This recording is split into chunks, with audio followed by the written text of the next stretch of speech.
for the offense of aggravated assault with a deadly weapon on September 9, 2015. Flashback. We have some new information on a stabbing late last night on the city's northwest side. 48-year-old Rose Padilla facing a charge of aggravated assault with a deadly weapon after police say that she stabbed her boyfriend with an 8-inch kitchen knife. It happened last night in the 200 block of Green Lawn just before 10:30. The boyfriend taken to University Hospital in critical condition. Padilla was arrested right at the scene. For a period of 5 years and extended for a total of 5 years. Is that you? Yes, ma'am. All right, state. Judge, if I could have just a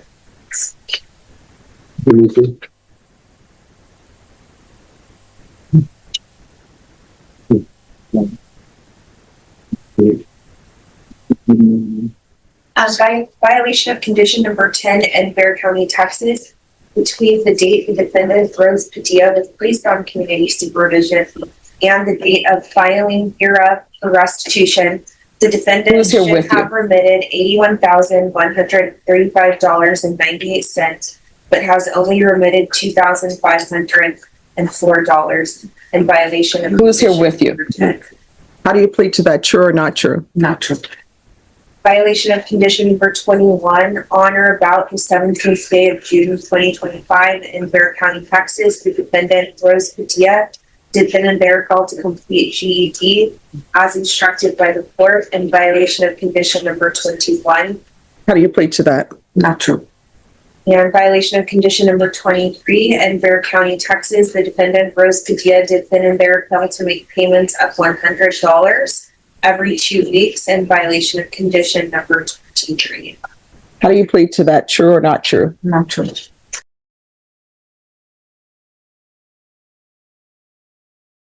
On or about the 30th day of September 2023 in Bexar County, Texas, the defendant, Rose Padilla, departed Bexar County without the written permission of the court and or the supervision officer in violation of condition number 7. How do you plead to that? True or not true? Yes. True. Leaving the county without permission might sound harmless, but on probation, it's a direct violation. No gray area, no excuses. One word, true, can outweigh pages of not true, and the judge absolutely clocks that. A proposed agreement. There is, Your Honor. And what are you all proposing that the court follow? The proposal, Your Honor, was to continue on probation, extend for 1 year, and amend for probationer to pay at least $100 every 2 weeks for restitution. Probation. Your Honor, the original recommendation was for revocation. However, it does indicate that if the court wishes to continue to extend the 1 year, amend the probationer to pay at least $100 every 2 weeks for restitution. How much is owed on restitution? Your Honor, $78,775.98. How much has she paid on restitution since she's been on since 2015? $2,360. All right. Your Honor, Ms. Padilla is a waitress, and she is frankly incapable of making any other payments aside from the ones that are recommended for the $100 every 2 weeks. All right. Why is she leaving the county without permission? So she was, there's a healing mass that occurs in Hidalgo County on the last Saturday of every month. That's where she went. She felt called to go there.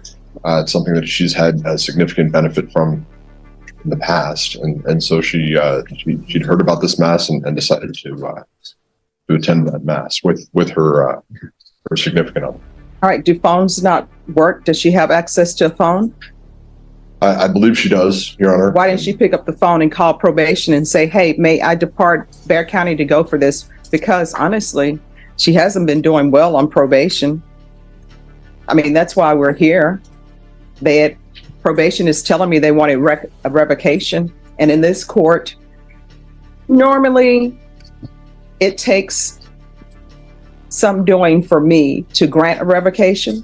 So for probation to be asking for revocation when they know that normally if there is monetary issue, if there is a drug issue, usually I try to address those before we head down the road of revocation. So for them to be asking for revocation, that says something.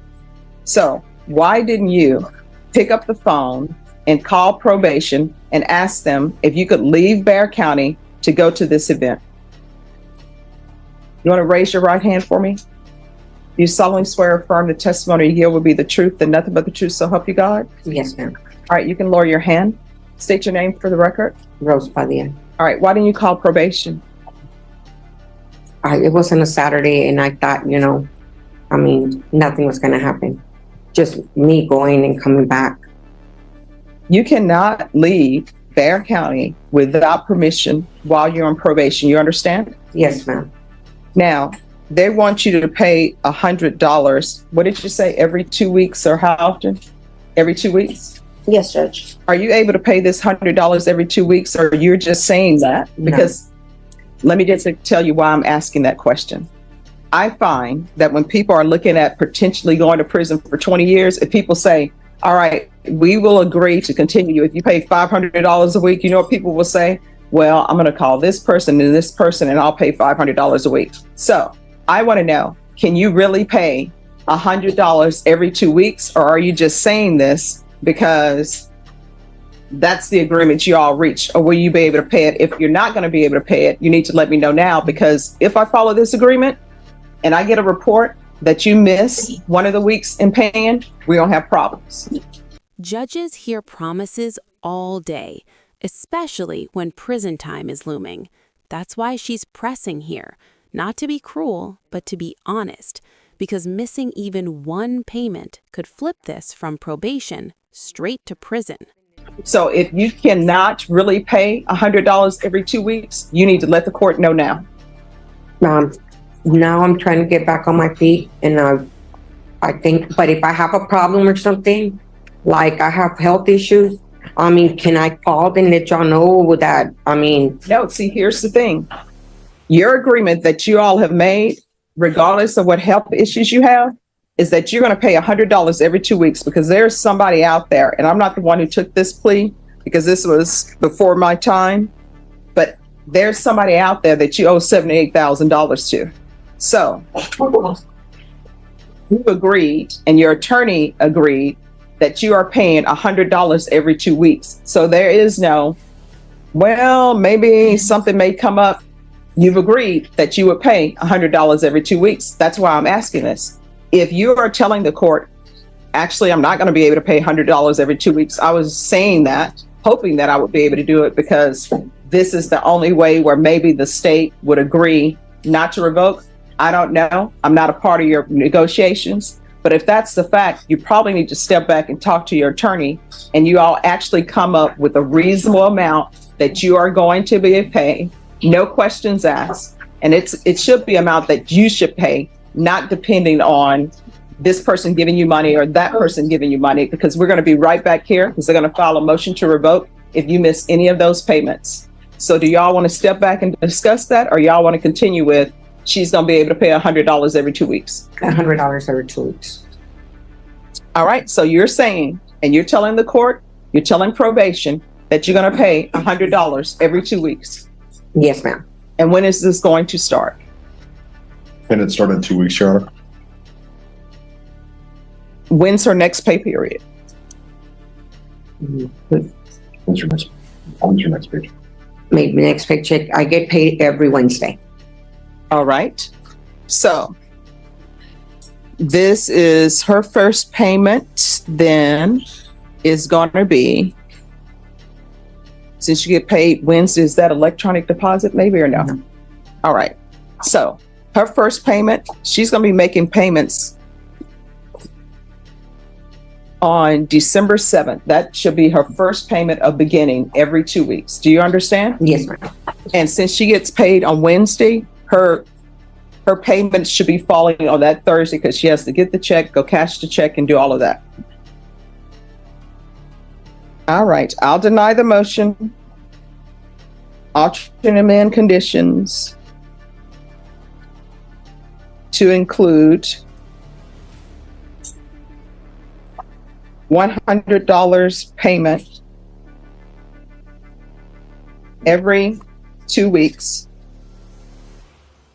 beginning on December 7th. This sounds like a win, but it's a conditional mercy. Probation is extended, payments are locked in, and the margin for error is now razor thin.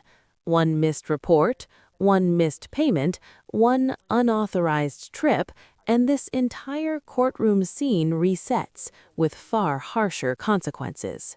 And that's to go towards restitution.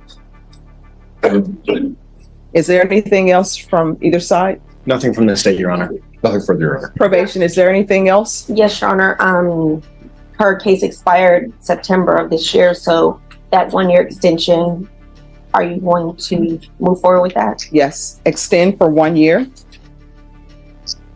I would also like to bring up to the court that we have notification that Ms. Padilla has not reported since September, so I would ask that the court admonish her and ask her, tell her to report as necessary. Okay, why are you not reporting? Well, on when I got arrested, I received a text, and then I got a warrant, and then I went to go talk because they told me I needed to get an attorney or for my bond. So when I went go talk to him, and then I have the text where my probation officer texted me that I had an appointment yesterday, which I went in yesterday, and she even sent me for a UA for tomorrow. And I go, why wait for tomorrow? So I went yesterday to go get a UA too. All right, here's the thing. Don't miss reporting. You understand? No, ma'am. All right, so I'm assuming you're required to report monthly. When do you want her to show up to report? I'll look at the appointment book to see if it's already been put on the books for next All right, month. so she's going to give you a date when you to report, and you need to report. Don't miss any reporting dates. Here's the thing. Sometimes miscommunications happen. I've already said that I'm going to continue you, so there's no need for us to go back and forth. Yes. As my grandmother would say, who shot John? Here's the thing.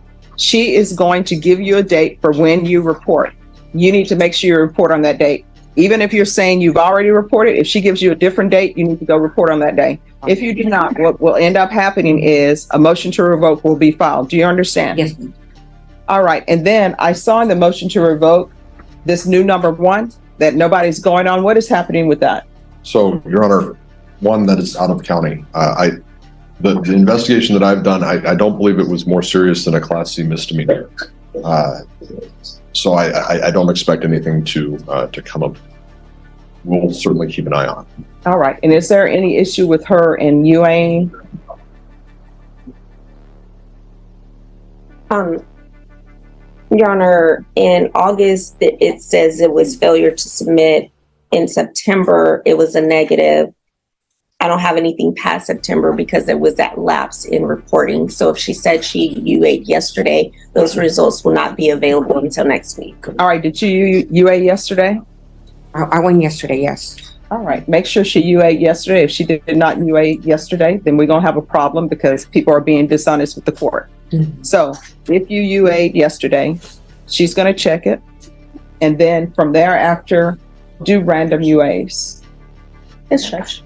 All right. Is there anything else? Nothing further, Your Honor. Is there anything you need from the court to be successful on this probation? All right. Do not leave Bexar County without permission. Because you're on probation, everything you do, you need to pick up the phone and call probation and request it. Okay. Could you waive the UA fees, Your Honor? Is that possible? No. End of flashback. All right. Will you all be ready to proceed on a contested hearing the second or third week in January?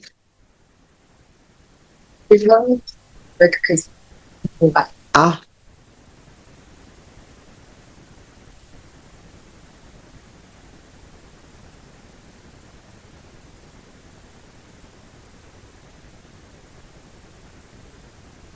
And police officers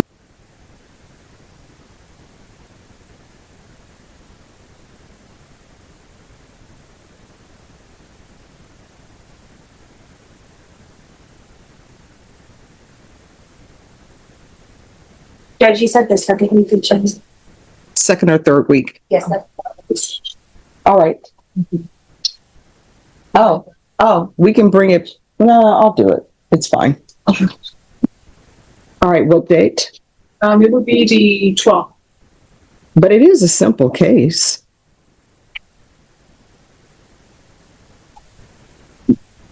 Okay, we'll just do it on the 12th. Unless somebody wants to do it now and have the probation officer zoom in. Judge, I the officer.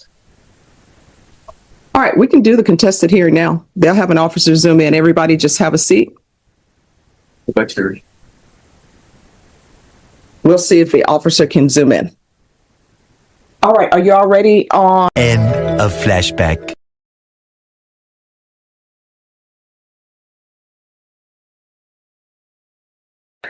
Well, because we had an agreement, but since and the only reason we fled through is because we thought we had an agreement, but since apparently, that's not the case, so we'd like to withdraw that agreement. Okay. I know. Thank you, Chair. All right, her plea of not true will stand for violations 10, 21, and 23. And you all come back here for a contested hearing. When do we come back? Norma, when can we fit them in for a contested hearing? I can do the January 7th. All right, January 7th will be your contested hearing. Thank you, Judge. Thank you. Judge, I'm sorry, does the number 23 of not true still stand or? They're asking that that plea of true be changed to not true. Yes. Thank you. And who is this? It is Rose Padilla.